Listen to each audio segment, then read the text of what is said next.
تعالى بقى معايا في اسهل باب واخر باب، الا وهو الميكس ما بين اول بابين، الباب الاولاني اللي كان بيتكلم على التفكير الانساني، والباب الثاني اللي بيتكلم على الفلسفه، نشأتها وتعريفها واهميتها. تعالى نضربهم في الخلاط ونطلع بالباب الثالث الا وهو التفكير الفلسفي. في البدايه خالص يا مستر، هو ايه هو التفكير الفلسفي؟ التفكير الفلسفي دوت اللي هو تفكير الفلاسفه، يعني اللي هي الناس الفلاسفه بيفكروا بيه. طيب التفكير الفلسفي يا مستر عباره عن ايه؟ قال لك منهج عقلي. خلي بالك من الحته دي. ايوه يا مستر، الفيلسوف دايما يا استاذ بيفكر عن طريق منهج اسمه منهج ايه؟ عن طريق منهج اسمه منهج عقلي. البني ادم الفيلسوف دايما يا مستر بيعتمد على العقل. بيعتمد على ايه؟ بيعتمد على العقل، مش بيعتمد على العاطفه. خلي بالك من الحته دي. يعني ايه الكلام ده؟ بص يا حبيب قلبي، البني ادم الفيلسوف عارف ومتاكد ان القلب ملوش لازمه، هو معتقد ودايما مآمن بسلطان العقل، بس هو عارف ان العقل هو اللي هيوصل اللي هو عايزه، واي حاجه يا مستر بتقولها له مش بيصدقها من غير دليل، ويكون الدليل ده هو عقله مقتنع بيه. فالفيلسوف دايما بيعتمد على العقل. سيبني اقول لسيادتك كمان يا مستر ان التفكير الفلسفي دايما بيمكن صاحبه من النظره للامور بطريقه كليه. يعني ايه الكلام ده؟ صلى على النبي عليه افضل الصلاه والسلام. انا دلوقتي مثلا عندي ادي واحد ادي التاني، تمام؟ هنا الراجل اللي هنا ده فيلسوف، ده فيلسوف اهو، وهنا الراجل اللي هنا الجميل ده دوت عالم. يبقى دوت ايه؟ فيلسوف ودوت عالم. طيب الراجل الفيلسوف دايما يا مستر بيبص للامور بنظره بسميها باسم نظره كليه. نظره ايه؟ كليه. ودايما بيناقش وبيحل مشكلات عامه. تاني بيبص للامور بنظره ايه؟ كليه، ودايما بيناقش وبيحل مشكلات عامه. طيب ازاي الكلام ده يا مستر؟ صلى على النبي عليه افضل الصلاه والسلام. انا عندي مثلا لو رحت قلت لسقراط يا عم سقراط، هيقول لك قول يا حبيبي سقراط، تقول له يا سقراط والله انا دراعي وجعني، هيقول لك انت ايه الادب؟ انت عيل مش متربي، انا فيلسوف ما تقوليش دراعي وجعني، انت تقول لي يعني ايه الانسان، ايه هي الماهيه بتاعته، ايه هو الكون نفسه. يبقى الفيلسوف دايما بيبص الامور بنظره ايه؟ بنظره كليه، ودايما بيحل مشكلات عامه. طيب مشكلات عامه ازاي يا مستر؟ هقول لك. عندك مثلا لو الفيلسوف، لو سقراط مثلا في يوم من الايام كان معدي في الشقه بتاعته فشم ريحه دخان، فبيبص كده فلقى ابنه الصغير واقف في الحمام وبيشرب سيجاره. تخيل معايا سقراط ممكن يعمل ايه؟ هل سقراط هيفكر ازاي يحل مشكله تدخين ابنه، ولا هيفكر ازاي يحل مشكله التدخين عموما؟ التدخين عموما. خلي بالك من الفرق ده. يعني ايه يا مستر؟ يعني الفيلسوف دايما بيحاول يحل مشكلات عامه، تمام، او ظواهر عامه، وبيحاول يبص للامور دايما بنظره بتكون نظره كليه وليست نظره جزئيه. تاني الفيلسوف عندنا بيعتمد على سلطان العقل، ماشي يا مستر، بيفكر تفكير فلسفي، ماشي يا مستر، بيبص للامور بنظره كليه، ايوه يا مستر، دايما بيبص للمشكلات العامه والظواهر الكليه، ايوه يا مستر. طيب العالم بقى عكس الفيلسوف. طيب انا هنا بقول لك نظره ايه؟ كليه. لا، العالم يا مستر هنا بتكون النظره بتاعته بسميها باسم نظره جزئيه. العالم مثلا يا اولاد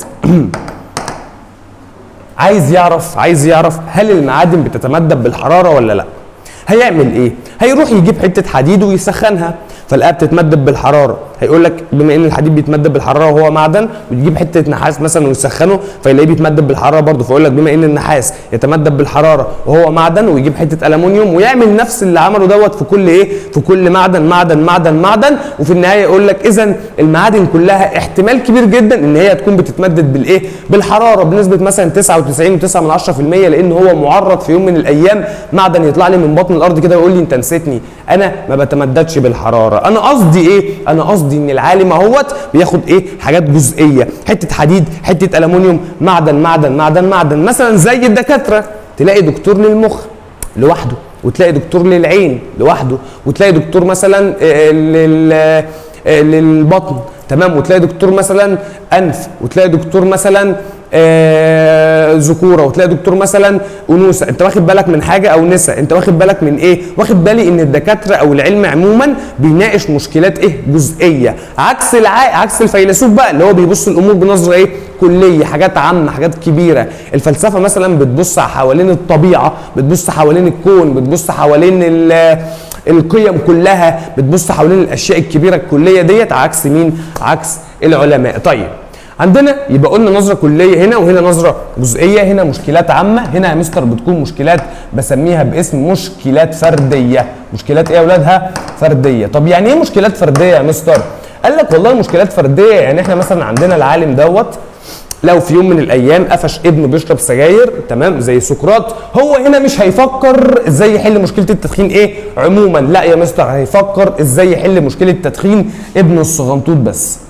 ليه؟ بيحل مشكله فرديه واحده، بيحل مشكله جزئيه واحده، بيبص للامور بنظره جزئيه، عكس الفيلسوف او التفكير الفلسفي اللي بيبص دايما للامور بنظره كليه وبيحل مشكلات عامه. خد يا مستر معلومه كمان في الفرق ما بين الفيلسوف والعالم. الفيلسوف عندنا دايما بيناقش امور بسميها باسم امور مجرده. تاني، امور ايه؟ مجرده. يعني ايه يا مستر امور مجرده؟ سيبني اقول لسيادتك ان الشيء المجرد او الامور المجرده هي الاشياء المعنويه، هي الاشياء الايه؟ المعنويه. طيب يا مستر هو ايه الشيء المجرد او ايه هو الشيء المعنوي؟ الشيء المجرد او الشيء المعنوي ده حاجه يا مستر ما بشوفهاش بعينيا، ما اقدرش ان انا امسكها بايديا، ما اقدرش ان انا اجيب منها كيلو الحصه الجايه، زي مثلا الحريه، ما دي برضو بتكون شيء ايه؟ بتكون شيء مجرد. يا مستر هي الحريه شيء مجرد ازاي؟ يا حبيب قلبي تقدر انت وانت جاي لي الحصه الجايه كده تعدي على بتاع الحريه تجيب لي من عنده نص كيلو حريه؟ بالله عليك والنبي. طب اقول لك على حاجه، عدي على بتاع الديمقراطيه اللي جنب بتاع الحريه وهات لي منه ربع كيلو بس، عشان الديمقراطيه كتير بتعمل لي هنا، انت فاهم؟ فانا عايز ربع كيلو بس ديمقراطيه. اقول لك على حاجه، هات لي شويه استقلال وانت جاي، رشه استقلال بس كده، هحطهم مع القهوه، ويا سلام لما تشرب القهوه بالاستقلال يابا بيبقى طعمها. انت بتقول يا مستر؟ انت ايه اللي انت بتقوله ده يا مستر؟ معروف ان الحاجات دي ما بشوفهاش بعينيا، ما بمسكهاش بايديا، وما اقدرش اجيب منها كيلو الحصه الجايه، وبالتالي الاشياء دي بسميها باسم اشياء مجرده او اشياء معنويه. عكس العالم بقى. ماله العالم يا مستر؟ قال لك العالم بيبص لامور بتكون امور ايه؟ بتكون امور ماديه، بتكون امور يا مستر ملموسه، اقدر امسكها بايديا، بتكون امور يا مستر هنا محسوسه، اشوفها بالحواس، امور يا مستر هنا اقدر ان انا اوزنها. لما اقول لسيادتك مثلا المعادن، هل المعادن ماديه؟ تمسك الحديد بايديك. هل ملموسه؟ المس الحديد بايديا. هل محسوسه؟ ممكن اشوف الايه؟ الحديد بعينيا. عكس هنا الحريه. حد عمره شاف الحريه؟ لا. حد عمره شاف القيم؟ حد شاف القيم يا اولاد؟ عمري ما شفت القيم يا مستر. طيب عمرك شفت الاخلاق يا حبيبي؟ لا يا مستر عمري ما شفت الاخلاق. وبالتالي دي كلها امور بسميها باسم امور مجرده، اما ديت بسميها باسم امور ماديه. يبقى انا هنا بقول لسيادتك ان انا عندي التفكير الفلسفي يا مستر ماله؟ قال لك التفكير الفلسفي هو منهج عقلي، يعني بيعتمد على العقل، تمام؟ ادي اول حاجه. وتاني حاجه يا مستر بيخلي صاحبه او بيخلي الشخص اللي بيفكر بيه يبص بنظره كليه، بيبص بنظره عميقه، وما بياخدش الامور على ان هي مسلمات. يعني ايه يا مستر؟ الفيلسوف ما عندوش حاجه اسمها هي كده. الفيلسوف بيكره كلمه هي كده. ما تجيش لسقراط او ارسطو تقول له هي كده ارسطو، هي كده سقراط، ما يمشيش معاك الكلام ده. ليه؟ ارسطو دايما وسقراط واي فيلسوف يا مستر، او ابن الصغير اللي هتعرف قصته كمان شويه، ما هو انا عندي فيلسوف صغير هحكي لك عليه. المهم اي فيلسوف يا مستر بيبص للامور دايما، بيعمل لها نوع من انواع التحليل، دايما يا مستر بيدور على الاسباب الخفيه، دايما بيدور على العله البعيده، تمام؟ فما عندوش حاجه اسمها مسلمات، ما عندوش حاجه اسمها هي كده. طيب بعد كده بقول لسيادتك اهوت بيتناولها بالتحليل والنقد. يعني ايه يا مستر نقد؟ هنعرفها قدام. يعني ايه تحليل؟ هنعرفها قدام برضو. قال لك وللتفكير الفلسفي العديد من الخصائص اللي بتميزه عن انماط التفكير الاخرى. ايه هي بقى يا مستر الانماط ديت؟ انا هحكي لك دلوقتي ايه هي هذه الانماط. طيب انا يا مستر دلوقتي عندي اساليب التفكير. انا المفروض اصلا كنت اخدت الاسلوب الخرافي والاسلوب الديني والاسلوب العلمي والاسلوب الفلسفي والاسلوب الابداعي، بس ما تعمقتش فيهم قوي. انا هنا هتعمق في الاسلوب الايه؟ الفلسفي بس. طيب ايه هي يا مستر خصائص الاسلوب الفلسفي؟ ايه هي يا مستر صفات الاسلوب الفلسفي؟ صلى على النبي عليه افضل الصلاه والسلام. تعالى بينا نشوف. احنا مش هنكتب حاجه دلوقتي. بص انا هدردش معاك شويه. انا حبيتك. صلي على النبي عليه افضل الصلاه والسلام. صلي على النبي، صلي على النبي. ابني، انا عندي عيل صغير في البيت، الواد ده فيلسوف صغير. والله هرسمهولك اهو. ابني الصغير فيلسوف، ارسمه. احلى فيلسوف ابن مستر سليمان اهو. ده تمام. اسمه سليمان الصغير. اشمعنى يكون في سعد الصغير؟ المهم اسمه ايه؟ سليمان الصغير. طيب ابني دوت ماله يا مستر؟ قال لك ابنك ده يا حبيبي فيلسوف صغنن اهو. فيلسوف صغنن، ما طبعا انا الفيلسوف الكبير. المهم ابني كان بيمتحن وخلص امتحانات امبارح، فقلت اما اخد الواد كده وافك عليه. يعني برضو انا كاي اب ديمقراطي، والديمقراطيه دوت شيء مجرد ما بشوفهوش بعينيا، ما بلمسوش بايديا، ما اقدرش اجيب منه كيلة الحصه الجايه. المهم انا كاي اب ديمقراطي قلت اما اخد الولد وافسحه. اخدت الولد ابني امبارح. نروح فين؟ بس احنا نروح السيرك، وخدت الولد وطلعنا على السيرك. المهم يا مستر اول ما دخلنا السيرك اول فقره اتعرضت علينا فقره الساحر. الولد شاف الساحر عمل لعبه معينه كده قدامه خلت الولد يعمل كده. والمصحف والله العظيم زي بص هرسمهولك. بص الولد عامل ازاي اهو. ادي حواجبه، ادي عيونه، ادي مناخيره، ادي بقه. بص عامل ازاي. استنى هكمل لك بقى بقيه دماغه اهي عشان بس ما تقولش ان انا ايه. يا سلام دماغه كبير ازاي، طالع لبابا اهو. بص ايه اللي حصل اهو. عمل كده اهو امبارح. ليه؟ عشان شاف الساحر عمل له حاجه كده معينه، عمل له لعبه، فالواد وقف عمل كده اهو. طب يا مستر يعني الساحر عمل، طب اقول لك على حاجه. الساحر كان واقف كده، المهم جاب شويه ورقه كوتشينه وقام مش هعرف احكيها لكم للاسف. طب بقول لك ايه، دقيقه واحده انا هقلب لكم فيها ايه سليمان المصري. كل ده عشان خاطر عيونكم، امال عشان خاطر مين يعني؟ هقلب لكم فيها سليمان المصري دلوقتي ماشي. وايه والله لا دلعكم، اقسم بالله لا دلعكم، انتوا ولادي. ثواني كده، ايوه بسم الله الرحمن الرحيم. اهي مفتاح ليبيا اهو، بس كده. طيب انا بقى هعمل لك نفس اللي الساحر عمله، تمام؟ وشوف بعينيك هل الوضع كان يستحق الحركه اللي ابني عملها ديت ولا ما تستحقش. بص يا حبيب قلبي، الساحر قام واقف كده قدام الجمهور وقام قايل لهم تعالى يلا هنلعب كده، انا دلوقتي الساحر وانت الجمهور، يلا انا معايا دلوقتي 1 2 3 4 5 ورقات كوتشينه، تمام؟ بسم الله الرحمن الرحيم. طبعا انت زمانك بتقول ايه في عمر مدرس يعمل كده؟ انا بعمل كل حاجه. المهم يلا عزيزي الطالب، يلا حبيبي هدلعك. انا دلوقتي هقلب لك سليمان المصري، يا ريتني كنت لسه مربي دقني. المهم يلا اختار لك ورقه يا عزيزي الطالب، يلا حبيبي اختار لك ورقه من ال5 ورقات دولت وحطها في دماغك واحفظها جامد جامد جامد جامد جامد وما تعرفهاش لاي حد. يلا اختار لك ورقه. انا بعمل معاك زي ما الساحر عمل مع ابني امبارح، تمام؟ احفظ الورقه يلا، تمام؟ بس كده انت طبعا حفظت الورقه، ماشي. فكر يلا فكر. ها هتعمل ايه يا مستر؟ هتعمل ايه يا مجنون؟ خلاص حفظت الورقه. انا بقى هشيل لك الورقه اللي انت اخترتها. الساحر امبارح عمل كده والمصحف عمل كده، وقف كده وقام ماسك الورق بتاعه زي ما انا هعمل دلوقتي وقام قايل التعويذه بتاعته المشهوره، تمام؟ بعد ما شال الورقه وحطها في جيبه اللي المفروض ابني اختارها. المهم يا مستر هنا قام واقف، تمام؟ وقام قايل التعويذه بتاعته، بس انا مش هقول التعويذه بتاعته عشان حرام، انا هقول التعويذه بتاعتي انا. السلام عليك ايها الاله العظيم، لم احرم الماشيه من عشبها، لم اصنع فخاخا لعصافير الالهه، لم اصطاد سمكا من بحيراتها،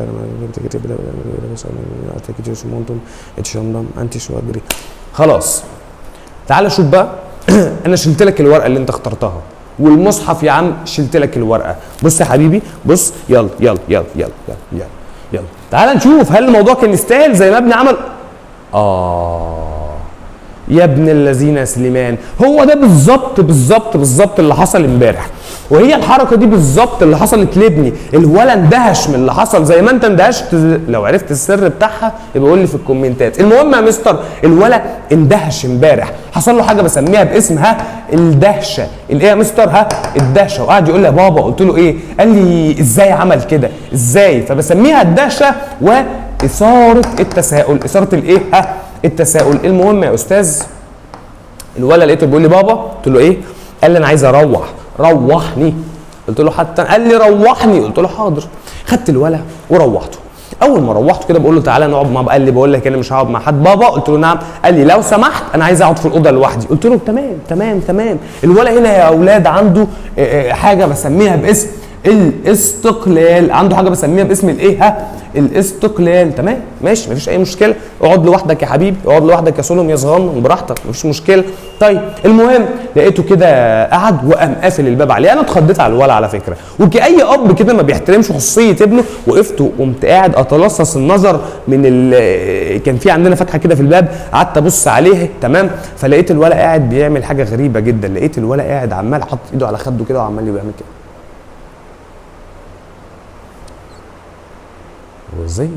ازاي عمل حركه زي كده؟ ازاي عمل ايه هنا؟ لقيته قاعد بيتامل. لقيته قاعد بيعمل ايه؟ بيتامل. تعال نكتبها اهو. الولد قاعد بيعمل ايه؟ التامل، او قاعد بيتامل، قاعد بيفكر في الموضوع. تمام. ولقيته بيندهلي بسرعه يا بابا. قلت له نعم يا قلبي بابا. قال لي بقول لك ايه؟ قلت له ايه؟ قال لي يا بابا الساحر ده غشاش. قلت له نعم. ازاي؟ ده عمه حزنبل. ازاي غشاش؟ قال لي غشاش والله. قلت له ازاي يا ابني؟ ازاي الساحر غشاش؟ قال لي بص يا حبيبي. قلت له قول يا قلبي. قال لي يا بابا الراجل في الاول كان مطلع لي 5 ورقات. قلت له قال لي وال5 ورقات اللي طلعهم غير ال4 ورقات اللي طلعهم لنا تاني. الراجل بدل الورق كله، هو ما شالش الورقه اللي احنا خدناها ولا حاجه، ده خدعني وخدع كمان اللي بيتفرج دلوقتي. قلت له بسم الله ما شاء الله عليك، بسم الله ما شاء الله. قد ايه انت فيلسوف صغير، قد ايه انت عندك حاجه بسميها باسم الدقه المنطقيه. الدقه الايه؟ المنطقيه. وبكده يا عينيا نكون اخدنا ال4 خصائص بتوع التفكير الفلسفي اللي ابني عملهم امبارح. 1 الدهشه واثاره التساؤل، 2 الاستقلال، 3 التامل، 4 بسميها باسم الدقه المنطقيه. دي كلها بسميها ايه يا مستر؟ قال لك دي كلها بسميها باسم خصائص التفكير. هل يا مستر التفكير الانساني ولا التفكير الفلسفي؟ قال لك لا، خصائص التفكير الفلسفي. طيب لحظه، بالمناسبه بما انك قلت الخصائص يعني او قلت خصائص التفكير الفلسفي، في ناس بقى ممكن الموضوع يخش في بعضه. ركز قوي قوي قوي في الحته دي. انا عندي يا مستر نوعين 2 من الخصائص انا خدتهم في المنهج لحد دلوقتي. تمام. عندي يا استاذ خصائص التفكير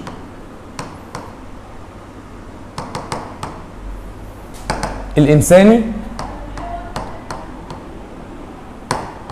وعندي يا مستر كمان خصائص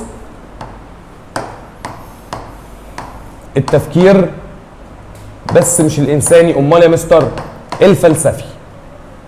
طيب عشان تركز في السؤال، هل بيسالك على خصائص التفكير الفلسفي ولا التفكير الانساني؟ طيب التفكير الانساني قال لك والله عندنا هم 5، 1 2 حلوه هنا 3 4 بس يا جزم 4 يا حيوانه 4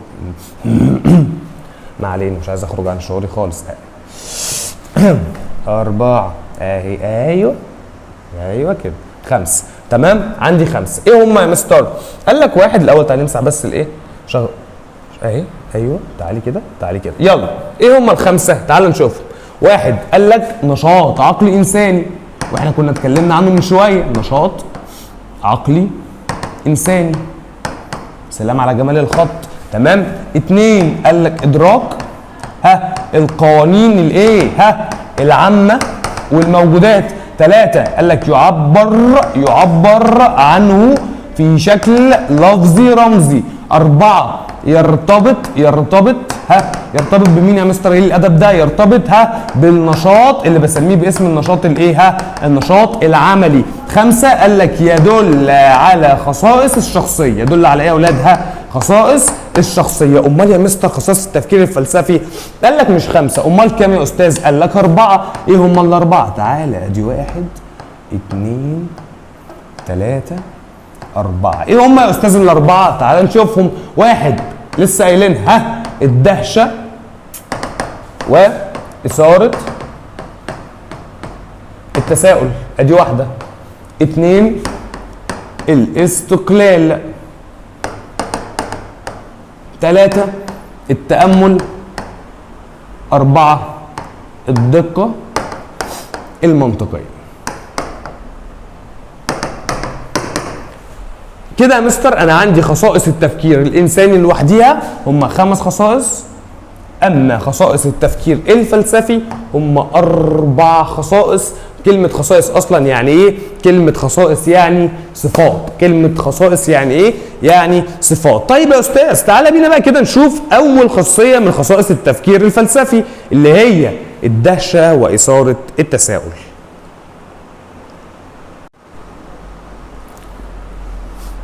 ايه بقى يا مستر موضوع الدهشه واثاره التساؤل ده؟ صلى على النبي عليه افضل الصلاه والسلام. افتكر معايا كده، انا ابني امبارح عمل ازاي؟ ابني امبارح عمل واو، عمل واو، عمل كده اللي هو ها، عمل بص بص بص، عمل بقه ازاي اهي، واو واو ديت ايه؟ ده اندهش اثاره التساؤل. ايه بقى موضوع الدهشه واثاره التساؤل دوت؟ صلى على النبي كده وقول عليه افضل الصلاه والسلام، عليه افضل الصلاه والسلام. طيب ايه هي الدهشه؟ قال لك يبقى احنا هنتكلم على الدهشه اهي. طيب الدهشه يا مستر هي عباره عن ايه؟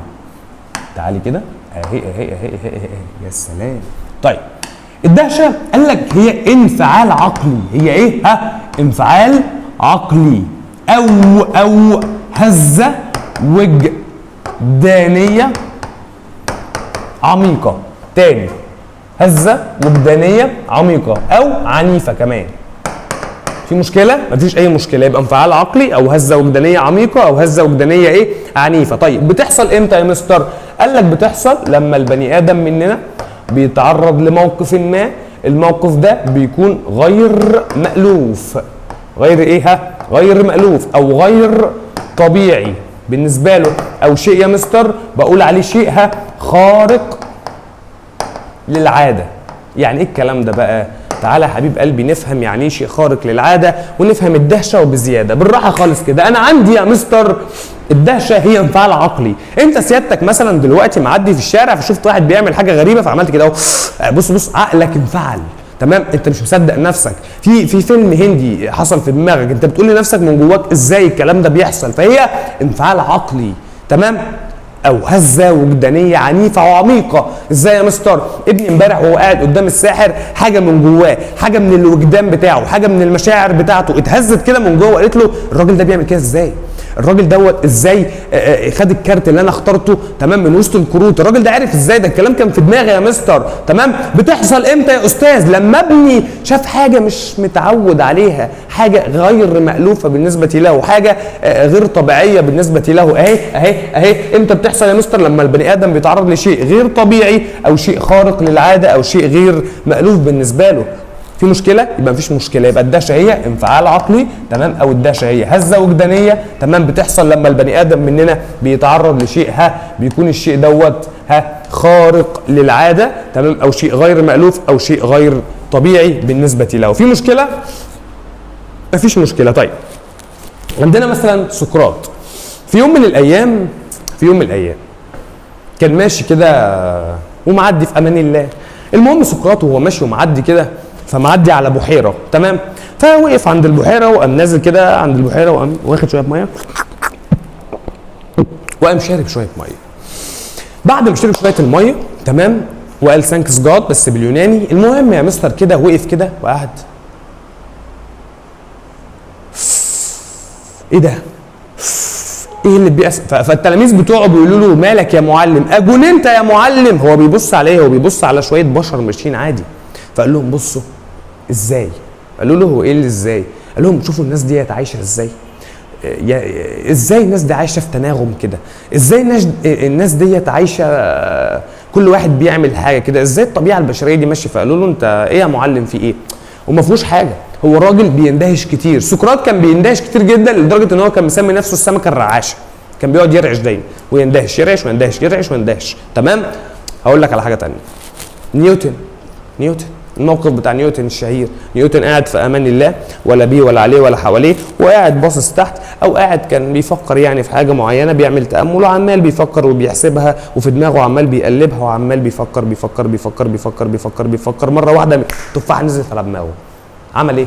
عمل ايه؟ لو انت مكان نيوتن هتمسك التفاحه بسم الله الرحمن الرحيم وتاكل التفاحه، صح؟ نيوتن بص للموضوع بنظره ثانيه، نيوتن انبهر اندهش. ازاي يا استاذ؟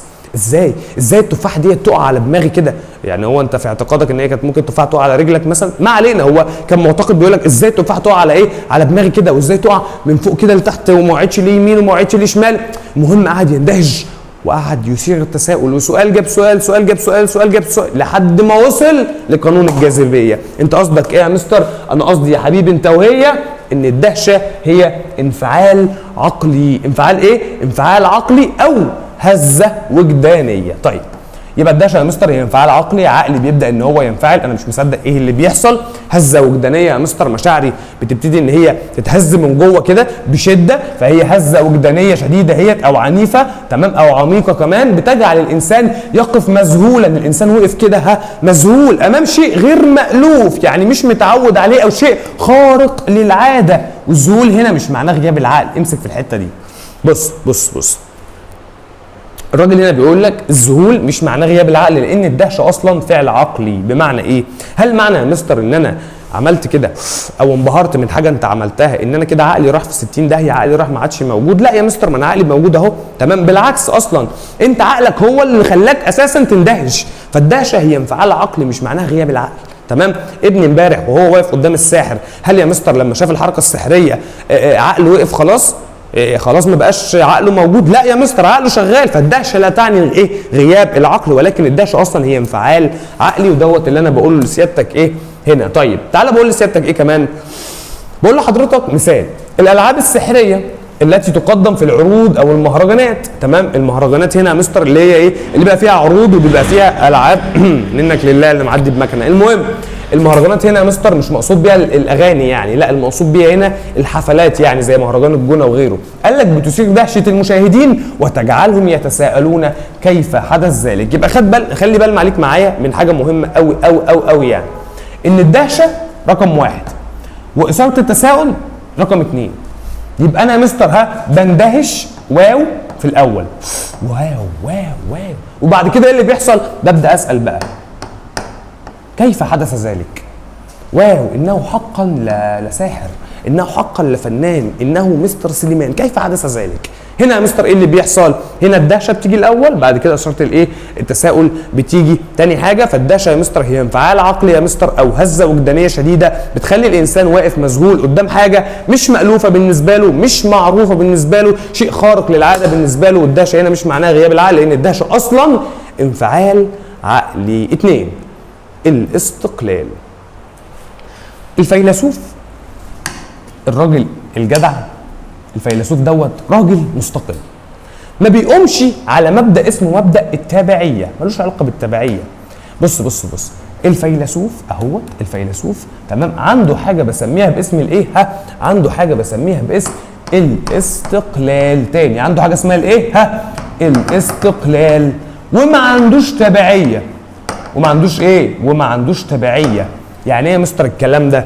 قال لك يعني الفيلسوف يا مستر ملوش دعوه بالناس، الفيلسوف دايما ماشي بمبدا طز في الناس او طز في البشر. اهي بص، طز في ملوش علاقه بالناس، الناس كلها ماشيه شمال انا همشي يمين، انا ليا رايي، انا ليا يا مستر هنا فلسفه خاصه بيا. هو الفيلسوف كده، الفيلسوف كده، تمام. الفيلسوف عنده فلسفه خاصه بيه هو، تمام. كل فيلسوف وعنده ايه؟ عنده فلسفه خاصه بيه، وده طبعا كنا خدناه في الباب الثاني. بمعنى ايه يا مستر؟ بص يا حبيب قلبي، انت ممكن تكون على فكره دلوقتي فيلسوف صغير، تمام. زي ابني امبارح كده لما قال لي ايه؟ لما قال لي بقول لك يا بابا انا هقعد في اوضتي، هقفل على نفسي اوضتي، اديني حرياتي، اديني خصوصياتي، وفعلا قعد في اوضته وقفل على نفسه اوضته. انت ممكن تكون فيلسوف صغير. ازاي؟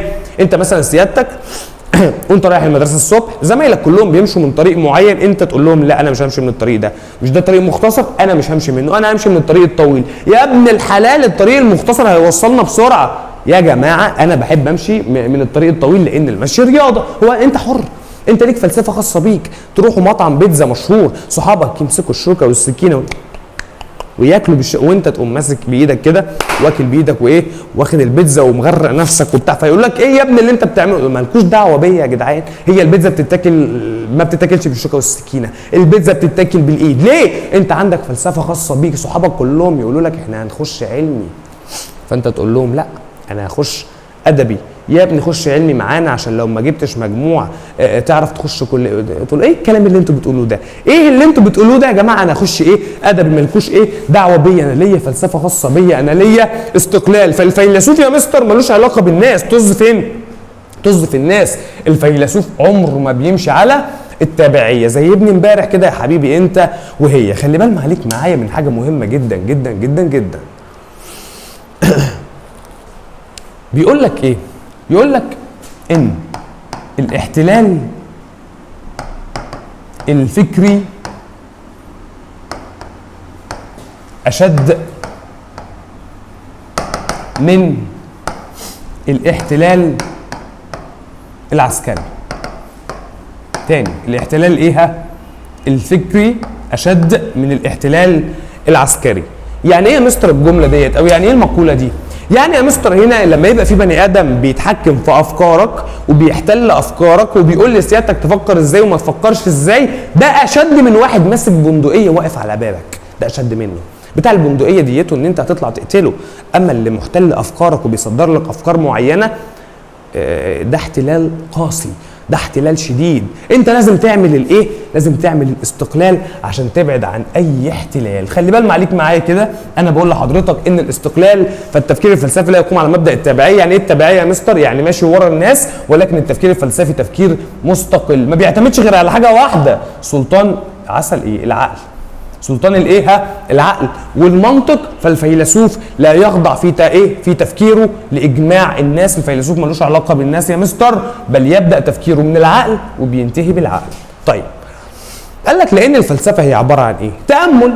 بقعد اتامل وافكر افكر افكر افكر، والتامل والتفكر بيجيب ايه؟ بيجيب تساؤل، ولما هتساءل هعمل عمليه نقد، ولما هنقد هوصل للحقيقه دايما، وهفضل احاول احاول احاول احاول احاول، عمري ما هيأس. عارف ازاي مثلا الاستقلال؟ هقول لك. بيقول لك ايه؟ قرر اب بان يقبل بزواج ابنته من خارج العائله، رغم ان هناك تقاليد تمنع من زواج البنات من ايه؟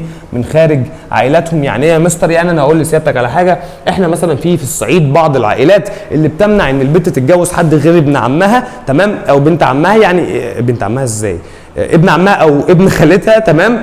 بس يا مستر هنا راجل محترم في الصعيد قام قايل ايه؟ انا بنتي تتجوز اللي هي عايزاه، ما دام رايداه تاخده وياخدها في 60 داهيه هي وهو. فهو الراجل هنا تفكيره مستقل، ملوش علاقه بالعيله بتاعته عامله ازاي، يبقى هو هنا عنده ايه؟ استقلال. خليك مستقل يا حبيب قلبي، وما تخليش حد يجبرك ان انت تخش علمي، لا خش ادبي عشان تكمل معانا وتستمتع وتشوف الجمال بتاع علم النفس في ثانيه ثانوي وفي ثالثه ثانوي باذن الله، وثالثه ثانوي شغل ثالث خالص، مش شغل تاني ديت يبقى تانية ثانوي، لكن ثالثه ثانوي يبقى شغل ثالث خالص. المهم التامل. ايه موضوع التامل ده يا مستر؟ ركز بقى معايا. ابني قاعد في الاوضه امبارح، ماشي، لما حكيت لك عليه، وقعد يا مستر يفكر يفكر يفكر ويعمل كده اهو ويعمل كده اهو. سؤال مهم يا مستر، هل التامل معناه ان ابني كده يعني بالرغم ان هو كان قاعد مستغرق في التفكير وبيفكر بيفكر بيفكر بيفكر، هل معناه ان هو مش هيعرف يعيش حياته العاديه؟ لا هيعيش عادي، تمام؟ يعني بالظبط زي الدهشه. هل الدهشه معناها غياب العقل؟ قلنا لا، ده الدهشه اصلا انفعال ايه؟ انفعال عقلي، تمام؟ فالتامل مش معناه برضو ان البني ادم هنا هيعيش او مش هيعرف يعيش حياته، لا هيعيش حياته عادي. الفيلسوف بيقعد يتامل. هو عباره عن ايه اصلا التامل؟ اهي تعال نتكلم على، تعال نكتبها كده اهي. التامل ايه؟ موضوع التامل ده يا استاذ؟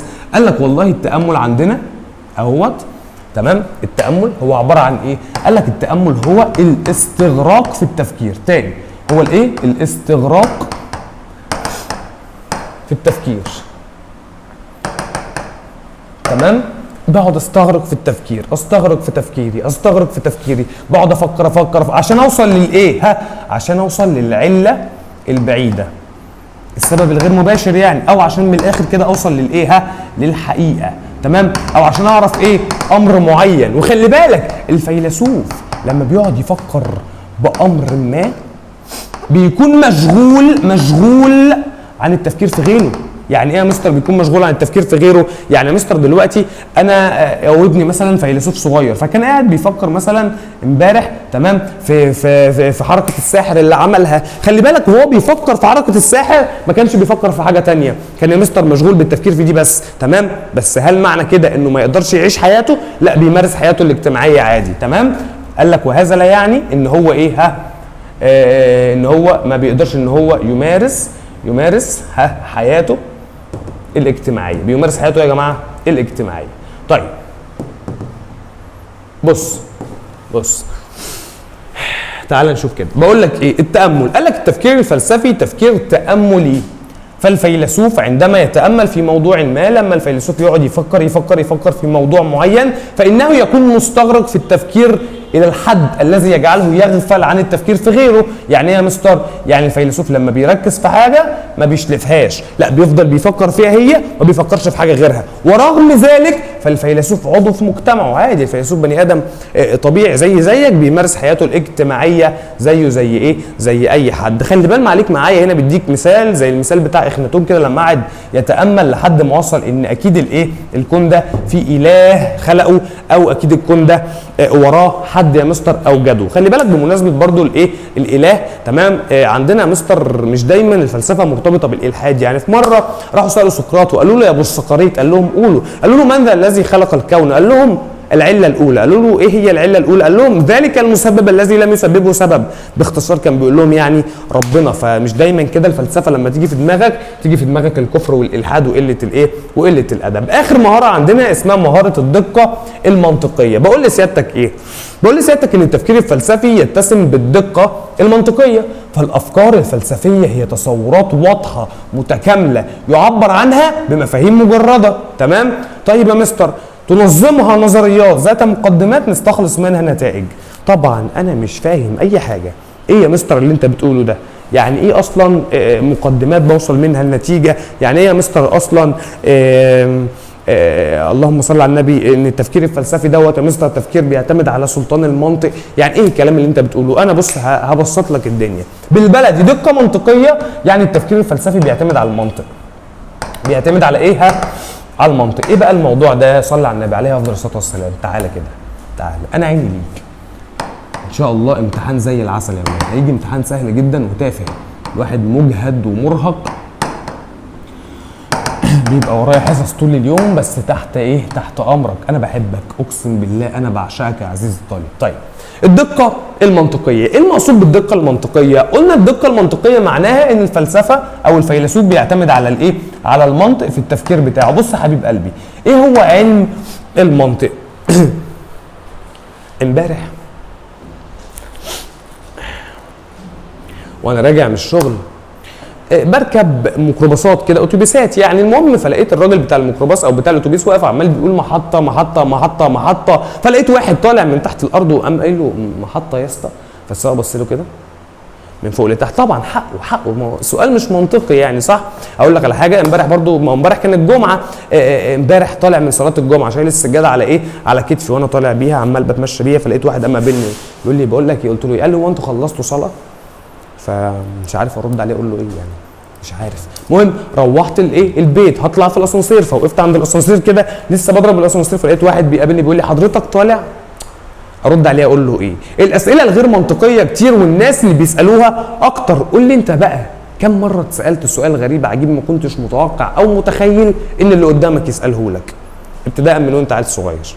اما كان قريبك السخيف يجي ويقوم سالك ودنك دي يا حبيبي؟ لا وداني اللي جنبي يا عمو. مرورا بالسؤال بتاع شهر رمضان الكريم بتاع صايم ولا زي كل سنه. الاسئله الغير منطقيه كتير والناس اللي بتسالها اكتر يا مستر. الناس دي بتسال الاسئله الغير منطقيه لانها ما خدتش حاجه عن علم المنطق وما تعرفش حاجه عنه. قول لي انت بقى تعرف ايه عن علم المنطق او اخدت ايه عن علم المنطق؟ بص يا حبيب قلبي، المنطق باختصار شديد جدا يا مستر هو العلم الذي يضع المبادئ العامه لقواعد التفكير الصحيح. بالبلدي كده يا مستر، المنطق باختصار شديد وبمعنى اصح هو اللي بيخليني افكر صح. يبقى المنطق باختصار شديد وايه وبمعنى صح هو اللي بيخليني افكر صح. يعني المنطق ده يا مستر انا لو مشيت على القواعد بتاعته هفكر صح. انا ما يشغلنيش الكلام ده، مش عليك، انا عايزك تعرف حاجه مهمه. المنطق بيقوم اصلا على حاجه بسميها باسم الاستدلال. يا مستر الاستدلال يعني ايه استدلال يا مستر؟ انا هقول لك اهو. الاستدلال معناها هو الانتقال من معلوم الى مجهول. المعلوم لايه؟ لمجهول. او انتقال من مقدمات الى نتيجه. يعني ايه يا استاذ الكلام ده؟ صلى على النبي عليه افضل الصلاه والسلام. انا هحكي لك. امبارح بعد ما روحت البيت فببص كده فلقيت مراتي مرميه على الارض وفي رقبتها سكينه. هتقول لي مراتك مرميه على الارض امبارح وانت واقف تشرح حصه النهارده؟ اقول لك يا عم فكك. المهم فلقيت مراتي مرميه على الارض وفي رقبتها سكينه. انا هنا قعدت افكر انا عايز اعرف مين اللي قتل مراتي، مين اللي قتل الجثه اللي مرميه على الارض ديت. تمام؟ سؤال مهم بقى. انا هنا بعمل ايه؟ بعمل عمليه استدلال، بنتقل من شيء انا شايفه بعينيا، شيء معلوم بالنسبه لي، بجيب حاجه ايه؟ مجهوله بالنسبه لي. عايز اوصل للقاتل اهو، عايز اوصل للقاتل، عايز اعرف مين اللي قتلها. بنتقل من مقدمات لنتيجه. يا مستر ايه هي المقدمات؟ ان هي مقتوله قدامي، في جثه على الارض واخده سكينه. طب عايز اعرف ايه النتيجه؟ ان في اكيد حد ايه قتلها، فعايز اعرف يا مستر مين هو القاتل. بص يا صاحبي، انت النتيجه بتاعتك طلعت، فانت قمت ماشي كده ورايح تجيب النتيجه بتاعتك، فقابلت شويه صحاب اهم 3 4 5 شله اهي 6 صحاب. تمام؟ فانت فين انت اهو وانت رايح قابلت مين؟ قابلت السته دول. فانت يوم النتيجه وهم راحوا يجيبوا النتيجه، فانت قابلت شفت اول واحد فيهم اللي هو اسمه احمد. تمام؟ فبتقول له هلا ابو حميد. قال لك اؤمر يا قلب ابو حميد. قلت له طمني. قال لك مفيش كلنا نجحنا. يخرب بيت العربي، نجحنا. تمام؟ فانت قمت راقع زغروطه 100. تمام؟ عارف انت زغرطت ليه؟ زغرطت عشان خاطر سيادتك نجحت.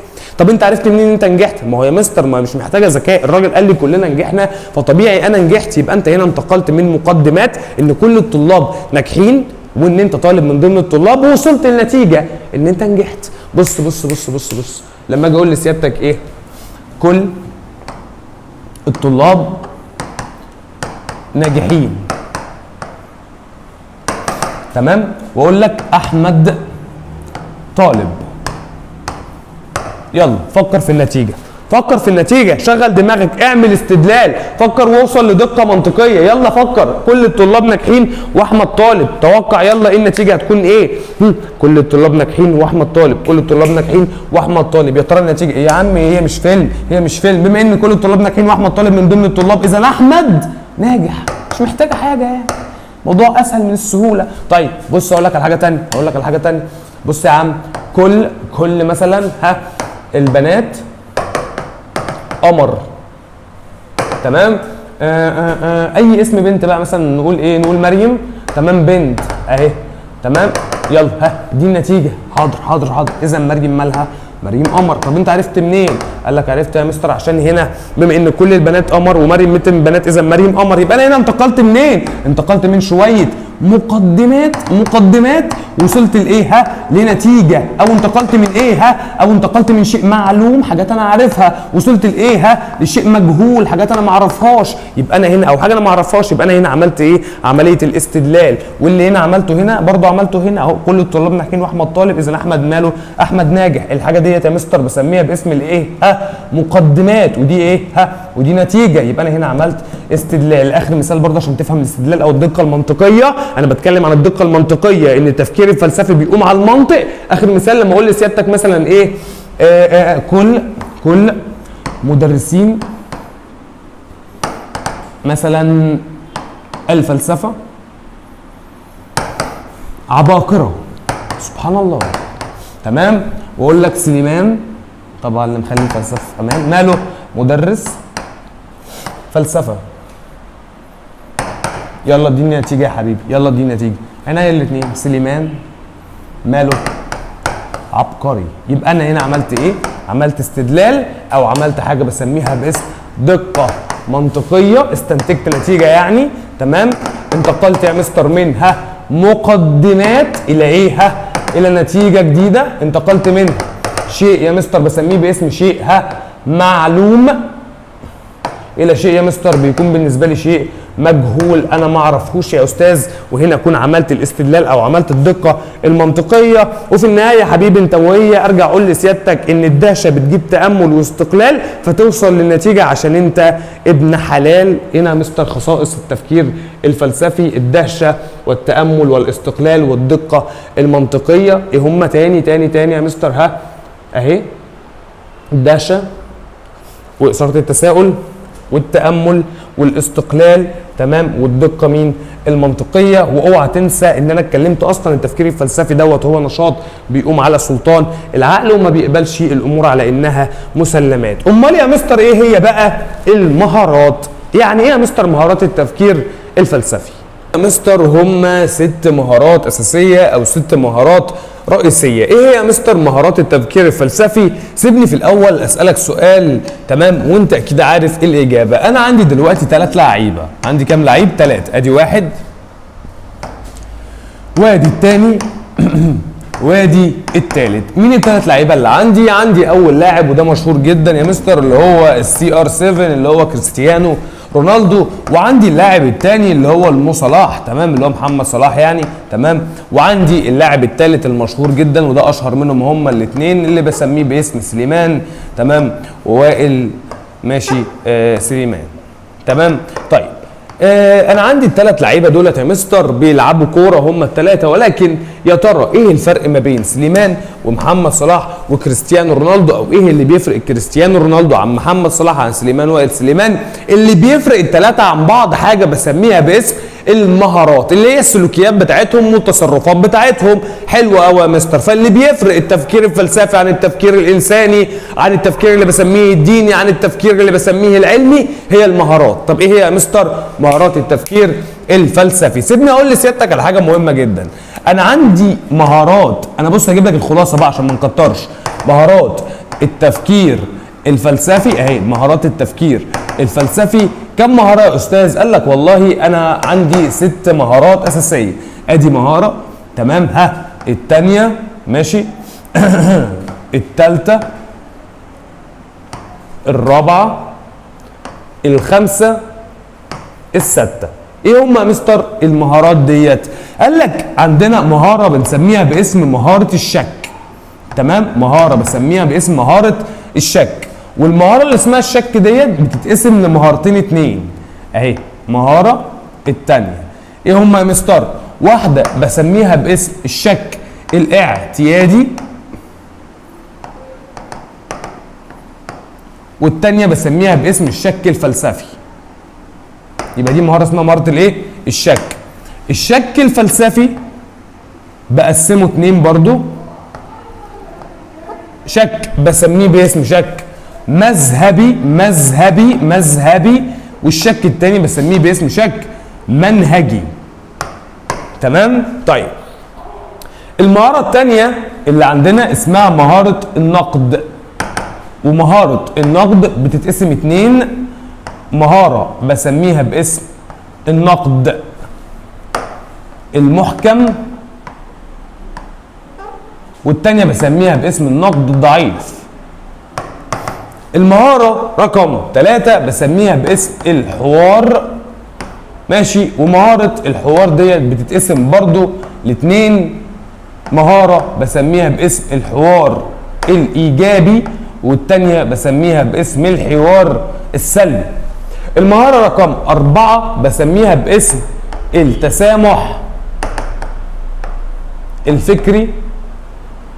والتسامح الفكري ديت بقى جواها 3 حاجات: 1 2 3. عندنا اول حاجه في التسامح الفكري اسمها مرونه فكريه، وتاني حاجه بسميها باسم تقبل النقد، والتالتة بسميها باسم تقبل الرأي الآخر. يبقى كام مهاره يا جماعه دلوقتي؟ لحد دلوقتي احنا خدنا الشك، النقد، الحوار، التسامح الفكري. فاضل لي مهارتين. المهاره ديت بسميها باسم، طب تعالى نكتبها بلون تاني بقى، ديت وديت مختلفين اهيت. مهاره بسميها باسم التحليل والتركيب، 2 في 1. ومهاره تانيه اخيره بسميها باسم التعميم والتجريد. يبقى انا عندي يا مستر 5 6، عندي 6 مهارات اساسيه. مهاره اسمها مهاره الشك، والشك يا مستر بيكون نوعين، شك اسمه شك اعتيادي وشك تاني اسمه شك فلسفي. والشك الفلسفي بيتقسم لنوعين، شك بسميه منهجي وشك بسميه مذهبي. المهاره الثانيه يا استاذ بسميها باسم مهاره النقد، والنقد عندنا يا مستر بيكون نوعين برضو، نقد بسميه باسم نقد محكم ونقد بسميه باسم نقد ضعيف. المهاره رقم 3 بسميها باسم الحوار، ومهارة الحوار ديت بتبقى حوار، اما حوار ايجابي او حوار سلبي. المهارة رقم 4 دي بسميها باسم التسامح الفكري، وجواها بيكون مرونة فكرية وتقبل النقد وتقبل الرأي الآخر. أما المهارة رقم 5 بسميها التحليل والتركيب، والمهارة رقم 6 بسميها باسم التعميم والتجريد. يلا خد لي الكلام ده كله سكرين شوت كده على التليفون بتاعك، يلا حبيبي، عشان يبقى عندك المهارات كلهم موجودين على السبورة، تمام؟ تقدر ان انت ترجع لهم في اي وقت. ممكن بس تلاقي التعميم والتجريد مش باينه عشان الزاويه بتاعت التصوير، ماشي؟ بس ديت الايه؟ المهارات. طيب تعالى مستر كده بكل اختصار نقول اول مهاره عندنا اللي بسميها باسم مهاره مين؟ مهاره الشك. مهاره الشك. طيب يعني ايه يا مستر مهاره الشك كده؟ يلا بينا يا استاذ، يلا بينا يا قلب الاستاذ. ايه المقصود بمهاره الشك؟ بص يا حبيب قلبي، الشك يا مستر هو التردد ما بين نقيضين او التردد ما بين شيئين. يبقى انا متردد ما بين حاجه وحاجه، التردد ما بينها نقيضين او متردد ما بين شيئين، وكل نقيض منهم ليه الواجهه بتاعته والحجه بتاعته والادله بتاعته والبراهين بتاعته والسلطات واللبغه. مش فاهم انا يا مستر، نزلت كده قلت اما اكل لقمه بعد الحصه، كان عندي حصه طويله وعناء وتعب وشقه وعمال انتع واجيب من جوه. المهم يا استاذ رحت المطعم، فبصيت كده عند الراجل بتاع السندوتشات فلقيت عنده كفته وكبده والاثنين بنفس السعر، وقفت مش عارف اكل كفته ولا اكل كبده. ده بسميها باسم مهاره مين؟ مهاره الشك. كمان واحده يا مستر، انت ماما جابت لك عروسه، فقلت لها ماما انا عايز تجيبي لي اوبشن تاني، فقامت جايبه لك ايه؟ عروستين، بس للاسف الشديد واحده من العروستين حوله والثانيه خرصه، فانت مش عارف تتجوز الحوله ولا تتجوز الخرصه. دي بسميها باسم مهاره الشك. انت محتار ما بين حاجتين او شيئين، لكل واحده فيهم ايه؟ الواجهه بتاعتها والحجه بتاعتها. طيب يا مستر انت سيادتك دلوقتي قلت يا ترى اخش علمي ولا اخش ادبي؟ ده اسمه مهاره الشك. يا ترى العيب في مين؟ فيا ولا في الزمن؟ دي برضو بسميها باسم مهاره الشك. فالشك هو ان انت محتار ما بين حاجتين او محتار ما بين شيئين او محتار ما بين رايين، لكل واحد فيهم الايه؟ الواجهه بتاعته والحجه بتاعته. والشك يا مستر بيكون نوعين، في شك بسميه باسم شك اعتيادي، وشك تاني بسميه باسم شك فلسفي. تعالى بس الاول نشوف الكلام المكتوب دوت على السبوره اهو. تعالى مهاره الشك. ايه الشك؟ قال لك التردد ما بين نقيضين، او التردد ما بين يا مستر رايين، لكل راي فيهم الواجهه بتاعته والحجه ايه؟ والحجه بتاعته. في مشكله؟ مفيش مشكله. انا دلوقتي يا مستر عندي نوع من انواع الريب اللي هو الايه؟ الشك. حتى يقول لك لا ريب فيه، يعني لا شك فيه، تمام؟ فانا محتار ما بين حاجتين يا مستر، مش عارف اخش علمي ولا اخش ادبي، مش عارف اكل كفته ولا اكل كبده، فانا متردد ما بين شيئين او متردد ما بين حاجتين، لكل واحد فيهم الواجهه بتاعته والحجه ايه؟ والحجه بتاعته.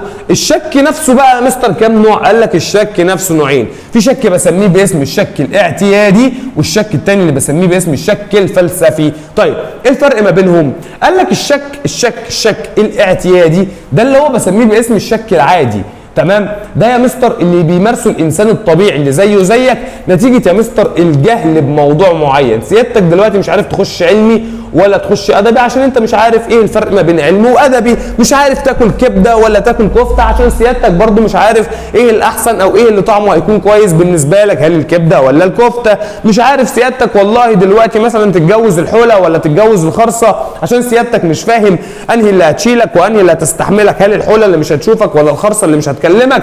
وبالتالي يا مستر ده بسميه باسم الشك الاعتيادي. اما الشك الثاني بسميه الشك الفلسفي، لا ده اللي مش بيعمله البني ادم العادي، لا ده اللي بيعمله الايه؟ ها، الفيلسوف. ده اللي بيعمله الايه؟ الفيلسوف. وبيعمله الفيلسوف يا مستر عشان يعمل ايه؟ عشان يا مستر يوصل لحاجه معينه، وبالتالي هنا بيكون شك عمدا. انا بعمله يا مستر وانا متعمد، انا قاصد اشك. تمام؟ طيب حلو، يبقى انت لو لقيت نفسك بقى بتشك قاصد يبقى انت بني ادم فيلسوف. بس خلي بال معليك معايا، لو انت بتشك قاصد برضو تفرق. ازاي يا مستر؟ انا عندي شك يا اولاد بسميه باسم الشك المذهبي. الشك الايه؟ المذهبي. من اسمه كده. يعني ايه شك مذهبي؟ قال لك يعني مذهب. ده البني ادم الشكاك، ده بني ادم شك شك مذهبي، واخد من الشك مذهب كده بيمشي عليه. او بسميه باسم الشك المطلق، يبقى ممكن المذهبي او ممكن الايه؟ او المطلق. او بسميه باسم الشك الدائم، يبقى يا اما الشك المذهبي يا اما الشك المطلق يا اما الشك الدائم. او بسميه باسم اللي هو الشك الايه؟ لمجرد الشك. انا بشك يا مستر عشان خاطر الشك. تمام؟ هو بني ادم شكاك. تمام؟ بس خلي بال معليك معايا من حاجه مهمه جدا جدا جدا. ايه يا مستر الحاجه المهمه ديت؟ الشك الفلسفي اللي هو نوعه مذهبي دوت، تمام؟ قال لك ما بيوصلش الحقيقه.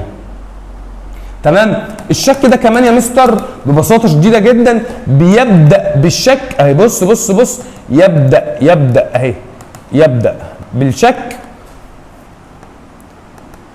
وبينتهي بمينها؟ بينتهي بالشك برضه. يعني ايه يا مستر؟ ده بني ادم شكاك.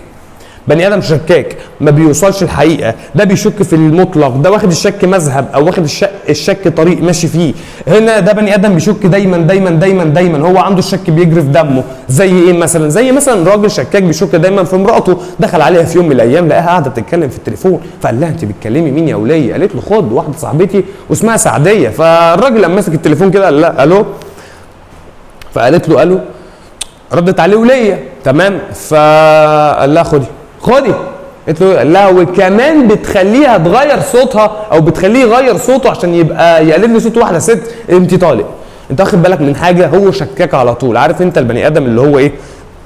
بيسلم عليك وبعد ما تمشي 1 2 3 4 5 ما خدش صابع من الصوابع، بيعد صوابع ايده وراك. ليه؟ لان هو بني ادم شكاك بيشك في المطلق. الناس ديت يا جماعه بتعاني والله. او زي صاحبك مثلا اللي هو بتاع نظريه المؤامره. عارفين انتوا الشخصيات بتاعت نظريه المؤامره ديت اللي هي ايه؟ اللي هو الولد اللي دايما قاعد كده ومعتقد دايما ان اي اتنين قاعدين بيتكلموا مع بعض هم بيتكلموا عليه. تمام؟ في عينات كده كتير من صحابنا تبقى انتوا قاعدين مثلا ايه، انت بتقول لصاحبك حاجه في سر كده يعني، تمام؟ فقاعد بتتكلم معاه في موضوع وصاحبك التالت واقف بعيد، هو عايش في نظريه المؤامره، هو دايما معتقد ان انتوا بتتكلموا عليه. تمام؟ فالبني ادم الشكاك دوت يا مستر ده بيبقى عنده نوع من انواع الشك اسمه الشك المذهبي. خلي بال معاك معايا ان الشك المذهبي او الشك المطلق بيكون شك اصلا سلبي. ايوه يا مستر، هو انا لما اقعد اشك في كل حاجه بشك عمال على بطال ماشي اشك على نفسي، يبقى انا ده شك ايجابي ولا سلبي؟ لا يا استاذ، ده شك سلبي مليون في الميه. مليون في الميه ده شك سلبي. تمام؟ يستحيل يكون شك ايجابي. احنا نهزر ولا ايه؟ امال ايه الشك الايجابي؟ قال لك الشك الايجابي الثاني اللي هو الايه؟ الشك الايجابي الثاني يا مستر اللي هو الشك من اجل اليقين، اللي بسميه باسم الشك المنهجي. اهو ده اللي بسميه باسم الشك الايه؟ المنهجي، وده رقم 2. تمام؟ الشك دوت يا مستر او الشك المنهجي ده بيكون شك من اجل اليقين، عايز اوصل ليقين معين. بيكون شك يا مستر من اجل ان انا اوصل للحقيقه. تمام؟ وبالتالي يا مستر بسميه باسم الشك الايه؟ المؤقت. بص بص بص، الصفحه بقت زباله ومليانه ازاي. انا هسهل لك الدنيا اهي. تمام؟ انا عندي المهاره كلها اسمها مهاره الايه؟ بصوا يا جماعه، مشكله المايكات اللي هي بيبقى فيها اسلاك ديت بتبقى مشكله رخمه جدا. كل شويه تلاقي الايه؟ المايك شبك في رجلك وهتتقلب قدام السبور. ما علينا. بص، انا عندي المهاره ايه يا جماعه؟ اسمها مهاره الايه؟ قال لك مهاره اسمها مهاره الشك. ومعناها ايه؟ معناها ان انا محتار ما بين حاجتين، محتار ما بين رايين، محتار ما بين سندوتشين، محتار ما بين شيئين لكل واحد فيهم الوجهه بتاعته والحجه بتاعته. قال لك الشك نفسه ماله؟ قال لك الشك نفسه يا استاذ بيتقسم لنوعين. شك بسميه باسم شك اعتيادي. الشك الاعتيادي ده اللي هو الايه؟ قال لك اللي هو الشك العادي، ده اللي بيجي نتيجه الايه؟ نتيجه الجهل بشيء معين. انا مش عارف اخش علمي ولا ادبي، انا مش عارف اكل كفته ولا كبده، ده بسميه شك اعتيادي. تمام يا مستر؟ في مشكله؟ قال لك لا، ادي اول نوع. طيب يا مستر الشك الثاني؟ قال لك الشك الثاني يا مستر اللي عندي بسميه باسم شك فلسفي. شك ايه؟ فلسفي. طيب استنى امسحها لك كده عشان ايه ما تبقاش بالاصفر، اكتبها بالاحمر. الشك الثاني اهوت اسمه شك الايه؟ اسمه شك فلسفي. طيب الشك الفلسفي ده يا استاذ ماله؟ قال لك الشك الفلسفي ده هو الشك اللي بيكون عن عمد، انا ايه بشك وانا قاصد. طيب بيتقسم كم نوع الشك الفلسفي؟ قال لك نوعين اتنين، اهو ادي نوع وادي نوع. طيب ايه الفرق ما بينهم؟ قال لك عندنا شك بسميه باسم الشك اهو المذهبي، اهو المذهبي. قلنا ان كلمه المذهبي هيها المطلق، ده بني ادم على طول بيشك في المطلق واخد الشك مبدا، ده بسميه باسم الشك الدائم. تمام؟ وده شك يا مستر هنا لمجرد الشك، انا بشك عشان ايه؟ عشان خاطر الشك بس. تمام؟ هنا الشك دوت برده ما بيوصلش الحقيقه. تمام؟ الشك هنا برده يا مستر الراجل بياخده ايه؟ بياخده مذهب له او طريق ليه بيمشي عليه، وطبعا الراجل هنا بيفضل شاكن طول عمره، بيفضل يشك في كل حاجه. تمام؟ ادي الشك الايه؟ المذهبي. الشك رقم 2 معانا يا مستر من مهارات الشك الفلسفي بسميه باسم الشك المنهجي، وقلت لك ان الشك المنهجي ده بقى الايه؟ الايجابي، اللي هو ايه يا مستر؟ اللي هو يا مستر الشك من اجل ان انا اوصل لحقيقه، عايز اوصل لحقيقه يا استاذ، فبالتالي بشك شك بسميه باسم الشك الايه؟ المنهجي، شك منهجي، او بسميه باسم الشك المؤقت او بسميه باسم الشك يا مستر هنا المؤقت او المنهجي. تمام؟ او الشك اللي انا بوصل عن طريقه لمين؟ لحقيقه. في مشكله يا جماعه؟ مفيش اي مشكله. يبقى في هنا عندنا شك ايجابي اسمه الشك المنهجي، وفي عندنا شك يا مستر بيكون شك سلبي اللي اسمه الشك المذهبي. اصلا الشك عموما هي نوعين، يا اما شك اعتيادي يا اما شك يا استاذ بيكون فلسفي. والشك الفلسفي يا مستر اما شك بسميه باسم شك مذهبي، يا اما شك تاني يا مستر بسميه شك منهجي، او اما شك منهجي وشك ايه؟ وشك مذهبي. تعال نقرا الكلام اللي موجود على السبوره كده بالراحه. قال لك الشك الاعتيادي اهوت، قال لك دوت شك يتبادر الى الذهن نتيجه الايه؟ الجهل بموضوع ما والعجز عن تحليله. انا يا مستر دلوقتي بشك عشان انا جاهل عن موضوع معين، وده شك عادي ما فيهوش حاجه، ده اسمه شك اعتيادي يا مستر. انا مش عارف امشي يمين ولا امشي شمال، حصلت خناقه يا مستر فشكيت في كل اللي قاعدين، ده اسمه شك اعتيادي. تمام؟ حاجه اتسرقت مني فشكيت في الكل، ده اسمه شك ايه؟ شك اعتيادي يا مستر. طيب اما الشك الفلسفي قال لك لا، بيتقسم لنوعين، شك مطلق او مذهبي او شك دائم، وشك تاني اسمه شك ايه؟ شك مؤقت. تمام؟ قال لك الشك المطلق قال لك يا مستر هو شك لمجرد الشك، انا متخذ منه مذهب بامن بيه، بفضل ببدا بيه وبنتهي بيه برضه، وبفضل يا مستر ان انا اشك طول حياتي زي السوفسطائيين. اما الشك التاني اسمه الشك الايه؟ اسمه الشك المنهجي، لا ده بيبقى شك مؤقت. قال لك ده يا مستر الشخص بيتخذ منه ايه؟ بيتخذ منه منهج بيفضل ماشي عليه يا مستر. حلو الكلام. عايز يعرف بقى في النهايه الايه؟ بص الراي الصح. يبقى خلي بالك الشك اللي ما بيوصلش لحاجه المذهبي. طب الشك اللي بيوصل في النهايه ده بسميه الشك المؤقت او الشك المنهجي. الشك يا مستر اللي ملوش لازمه اسمه الشك المذهبي، الشك السلبي اسمه الشك المذهبي. طب الشك يا مستر الايجابي ده بسميه باسم الشك المنهجي. طيب الشك يا مستر طول الحياه ده بسميه باسم الشك الايه؟ ده بسميه باسم الشك المذهبي. اما الشك يا مستر لفتره مؤقته عشان بس يا مستر اوصل لحقيقه ده بسميه الشك المنهجي. طيب السوفسطائيين دولت كانوا بيشك شك بسميه باسم الشك المطلق او الدائم او المذهبي. ازاي؟ السوفسطائيين دولت كانوا بيشكوا في كل حاجه، تمام؟ لدرجه ان هم شكوا في الخير والشر. فكان بيقول لسيادتك ان الانسان الفرد هو معيار الاشياء جميعا، ان قال على شيء انه خير فهو خير بالنسبه له، وان قال على شيء انه شر فهو شر بالنسبه له. السوفسطائيين كانوا شايفين ان البني ادم مننا هو اللي بيحدد ايه الخير وايه الشر، مفيش حاجه اسمها خير مفيش حاجه اسمها شر، فهم كانوا بيشكوا في كل حاجه حتى الخير والشر. انت متخيل معايا؟ ناس عايشه بتشك في كل حاجه. اللي بعديها يا مستر بقول لسيادتك في امثله طبعا للشك المنهجي زي الامام الغزالي كده، دوت من الناس اللي دعت بشكل كبير جدا للشك المنهجي، او زي ديكارت. خلي بال عليك معايا ديكارت دوت ليله لوحده.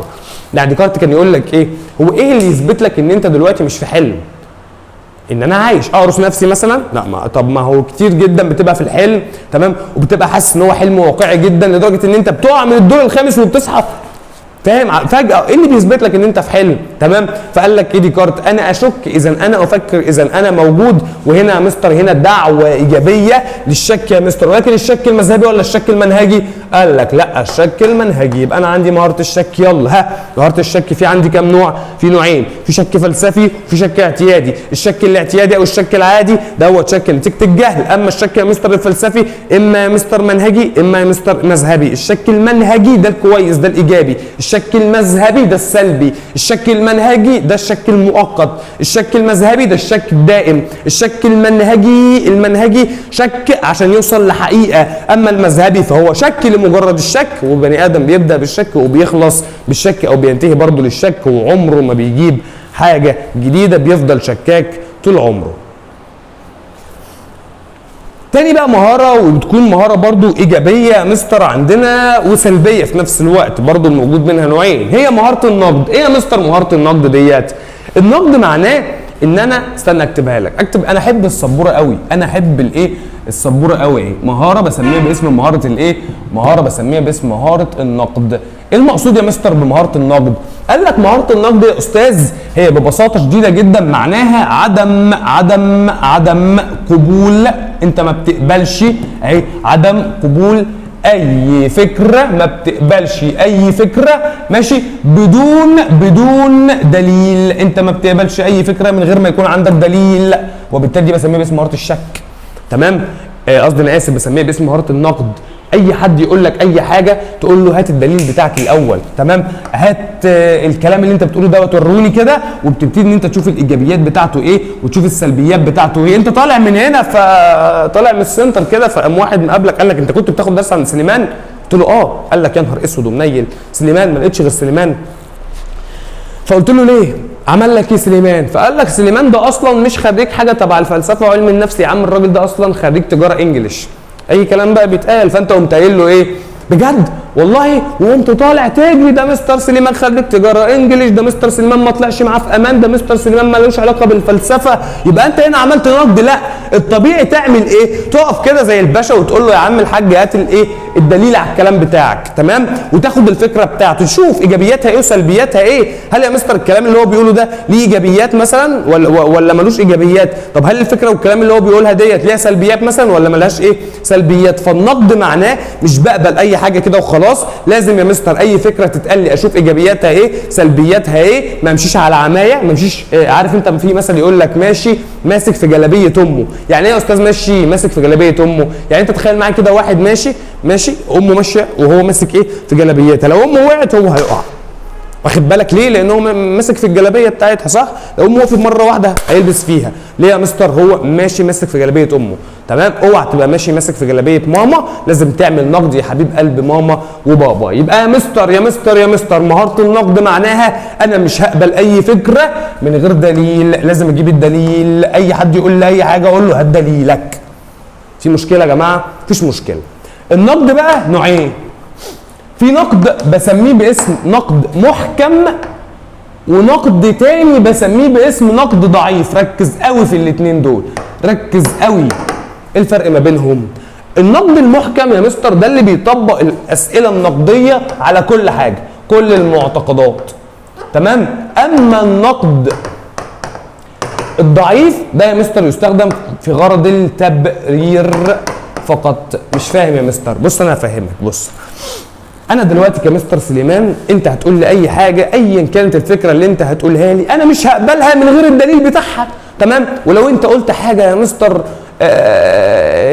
هقول لك بص انت الكلام اللي انت قلته دوت ليه ايجابيات وليه سلبيات، ايجابياته كذا وسلبياته كذا. يبقى انا هنا بعمل ايه؟ هنا بعمل نقد اسمه نقد محكم، نقد قوي، نقد ايجابي. عايز اوصل لحقيقه، عايز اوصل يا مستر لمعلومه، عايز اوصل لفكره معينه، عايز اعرف حاجه معينه. طيب النقد الضعيف بقى لا، انا ببرر بس، انا هشتمك وههاجمك بس. بمعنى انت قلت لي حاجه فقلت لك الكلام اللي انت بتقوله ده كله سلبيات ومالوش ايجابيات، وانت عمال بتقول لي طب اسمع بس ده ليه ايجابيات، اقول لك ما فيش ايجابيات للكلام اللي انت بتقوله، انت كلامك كله انت رايك، بقول لك ايه رايك ده خليه لنفسك.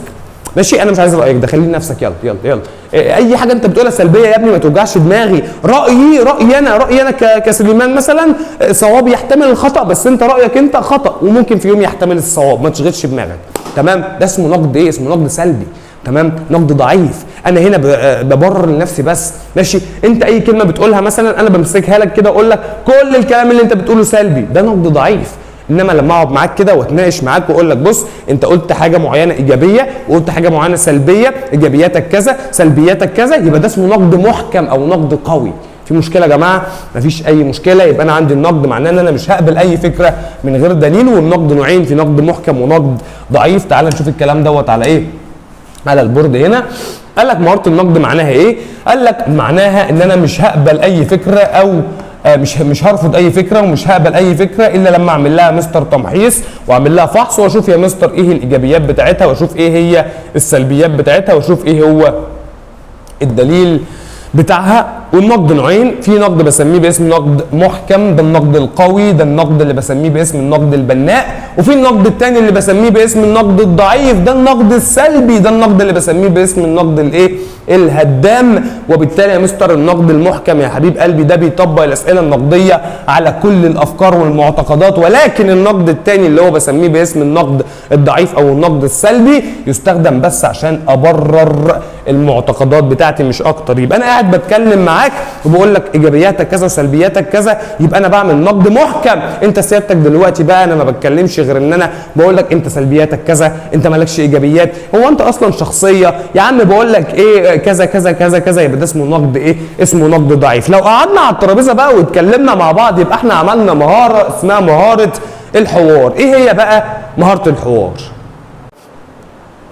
مهاره الحوار بكل بساطه معناها ايه؟ معناها الجدال مع الاخرين. تمام؟ ان انا قاعد بتكلم مع التاني، ماشي؟ واحد قاعد بيتكلم مع واحد، دي اسمها الحوار. تعالى بص يا حبيب قلبي كده، بص بص بص، عندنا مهاره اهيت، المهاره اللي جايه اسمها مهاره مين؟ مهاره الحوار.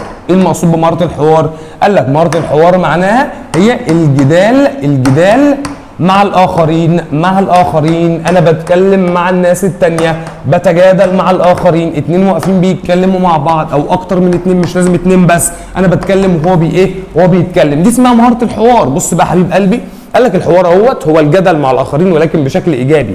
هتعرف دلوقتي إن أنا أصلا عندي حوار سلبي. قال لك إيه؟ بهدف إيه يا مستر؟ إن أنا أعرف حقيقة حاجة معينة، تمام؟ أو أعرف موضوع معين يا مستر، ده بسميه باسم الإيه؟ الحوار. طيب الحوار بقى نوعين، قال لك ايجابي وسلبي. ايه الفرق ما بينهم؟ بص بكل بساطه ومن غير اي تعقيد، الحوار الايجابي احنا بنتكلم مع بعض عشان نوصل لراي صواب. تمام؟ يعني مثلا انا قاعد انا وانت بنتكلم حوالين التدخين، فبنتكلم مع بعض عشان واحد فينا يقول راي صح.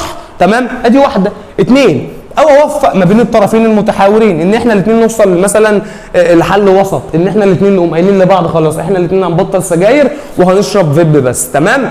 او يا مستر ان انا حد فينا يقنع الاخر بصواب رايه، انا اقنعه مثلا ان التدخين ده سلبي، تمام؟ واجيب له الدليل عليه واعمل له نقد اسمه نقد محكم، تمام؟ واخليه يشك شك اسمه شك ايه؟ اسمه شك منهجي، تمام؟ عشان يوصل لحقيقه. ده كله اسمه حوار ايه؟ اسمه حوار ايجابي. يبقى يا مستر لو احنا بنتكلم مع بعض عشان يا مستر نوصل لحل وسط، ده حوار ايجابي. بنتكلم مع بعض عشان يا مستر نوصل لحقيقه معينه، ده حوار ايجابي. بنتكلم عشان انا اقنعك ولكن بدليل، ده حوار ايجابي. امال لو بنتكلم مع بعض عشان اشتمك واقل ادب عليك واسفه منك، ده بسميه باسم الحوار السلبي بتاع تكلم بادب يا ولد. كان في ترند كده ايه طالع فتره يعني. المهم قال لك ده حوار بغرض تسفيه الراي الاخر. انا بتكلم معاك مش عشان اوصل لحقيقه، حقيقتي يا ابو حقيقه، انا بتكلم معاك بس عشان اثبت لك ان انت بني ادم حوار في وسط ايه؟ في وسط الناس. باي وسيله بقى، تمام؟ قال لك ازاي؟ قال لك ممكن وسيله من الوسائل اللغويه. انا ممكن اتكلم معاك كده ويبقى حوار ما بيني وما بينك والناس شاهده عليه، واتلاعب معاك بالالفاظ، فاخليك بني ادم قاعد كده انت بص كله عمال يبص لك ويتنمر عليك لانك مش عارف ترد عليا. عندي ذكاء لغوي اعلى منك بالمناسبه. موضوع الذكاءات دوت انت هتاخدوه ان شاء الله في ثالثه ثانوي لما هتكملوا معانا ادبي باذن الله. والذكاءات عندنا هي 7 ذكاءات من ضمنهم الذكاء اللغوي. المهم يا مستر، المهم لو انا قاعد بتكلم معاك عشان اسفه منك بس، ده بسميه الحوار السلبي او التلاعب بالالفاظ. انا قاعد بتكلم معاك كده فاقول لك ايه؟ فاقول لك مثلا انت من خيار الناس، فانت ترد عليا تقول لي انا خيار، اقول لك انا ما اقصدش، انا اقصد ان انت من احسن الناس يعني. تمام. اقول لك مثلا والله العظيم انت عندك جبن، فترد عليا تقول لي انا عندي جبن، انا جبان، اقول لك يا ابني مش جبان، انا قصدي ان انت عندك جبن قريش وجبن فيتا فتبص لي كده ايه اللي بيحصل هنا؟ انا قصدي ان انا اسفه منك بس، ده بسميه باسم الحوار الايه؟ الحوار السلبي، من غير ما التزم بالاخلاقيات بتاعت الجدال اللي هي الحوار واداب الحوار يا مستر عشان اوصل للحقيقه. بص من الاخر حوار ايجابي ده محترم، حوار سلبي ده قليل الادب. بس خلصت خلاص، الموضوع اسهل من كده بكتير. طيب بص بقى، انا الاول بقول لك قيام بعض الضيوف بالتراشق بالالفاظ، قاعدين يشتموا بعض في برنامج ايه؟ حواري، عشان اختلفوا في وجهات النظر، هما الاثنين اختلفوا مع بعض في وجهات النظر فقعدوا يشتموا في بعض. طيب الحوار الفلسفي دوت ليه شويه خصائص. ايه هي الخصائص بتاعته؟ واحد، وجود طرفين او عده اطراف. يعني ايه يا مستر؟ يعني انا وانت، او انا وانت وهو وهي وهو، يبقى اثنين او اكتر من اثنين، يقبل كل منهما وجود الاخر. انا قابل وجودك حتى لو ما بطيقكش، بس قابل وجودك، وبيحترم آراءه. انا هحترم الرأي بتاعك حتى لو الرأي بتاعك مختلف مع الرأي بتاعي، بس انا هحترمه وهسيبك تقوله. وبحترم وجهات النظر، انت ليك وجهة نظر تقولها وانا ليا وجهة نظر هقولها. احنا عاملين قعدة عرب عايزين نوصل لحاجة معينة، عايزين نوصل لحقيقة. ادي واحد. اتنين، رغبة كل طرف في التوصل العقلي مع الاخر دون تعصب في الرأي.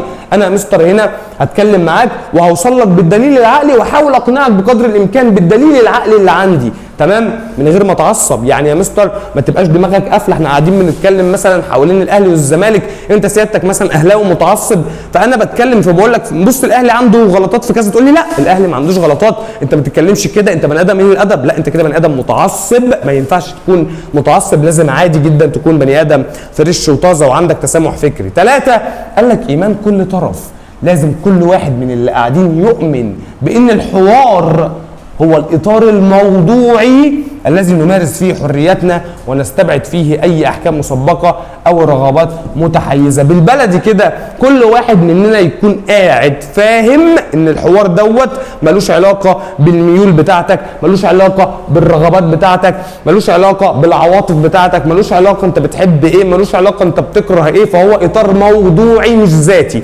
ركز، الحوار موضوعي مش ذاتي. يعني إيه يا مستر؟ انا عندي في حاجه اسمها شيء ذاتي وشيء موضوعي. الشيء الموضوعي ده اللي ملوش علاقه بالمشاعر والاحاسيس والحب والكره، ملوش علاقه باي حاجه. زي الحكم كده، هل الحكم راجل ذاتي ولا راجل موضوعي؟ هتقول لي راجل محترم، هقول لك انا عارف، بس هو راجل موضوعي. ليه؟ ما بيدخلش الرغبات بتاعته، ما بيدخلش الاهواء والمصالح، ملوش علاقه باي حاجه، هو بيحكم بالعدل كده في الماتش، تمام؟ الحاجة الذاتية، قال لك البني آدم الذاتي ده اللي بيدخل رغباته وأهواءه ومصالحه الشخصية. زي المحامي مثلا، المحامي ممكن يترافع عن واحد، الواحد ده ممكن يكون مذنب بس عشان دفع له مبلغ كبير فهو اترفع عنه عادي ماشي وحبه كده وبتاع، فهو دخل ايه؟ رغباته الذاتيه، فده بني ادم ذاتي. فالحوار ملوش علاقه بالمصلحه، احنا بنتكلم نرمي بقى اي مصلحه، نرمي بقى اي حاجه سلبيه، نرمي بقى يا مستر اي مشاعر اي احاسيس، احنا عايزين نوصل لحقيقه معينه عن طريق الدليل اللي بسميه باسم الدليل الايه؟ العقلي. ولازم نقبل بالحوار ايا كان موضوعه. طالما قعدنا على ترابيزه واحده وعملنا قعده فلاسفه هتلاقي اللينك بتاعها تحت في الديسكريبشن، خش بص عليها. المهم طالما قعدنا مع بعض قعده عرب كده وقعدنا نتكلم مع بعض، يبقى لازم نقبل بالحوار ايا كان الموضوع بتاعه، وان الحوار يكون مستند على الدليل العقلي، على عقلي يا مستر وليس على التاثير العاطفي. ما ينفعش يا استاذ اكون بتكلم معاك مثلا عن حد معين وانت عشان بتحب الحد ده مش قابل فيه اي عيوب. ما ينفعش يا مستر، ما ينفعش تقعد تقول لي لا هو ما بيغلطش، لا هو ما عمره في حياته ما قال حاجه غلط، لا كل ابن ادم خطاء ماشي، بس انت اللي تحت تاثير العاطفه. ارمي العاطفه في جنب وتعالى يا مستر نتحاور بايجابيه، نوصل لحل وسط اقنعك ان انا صح.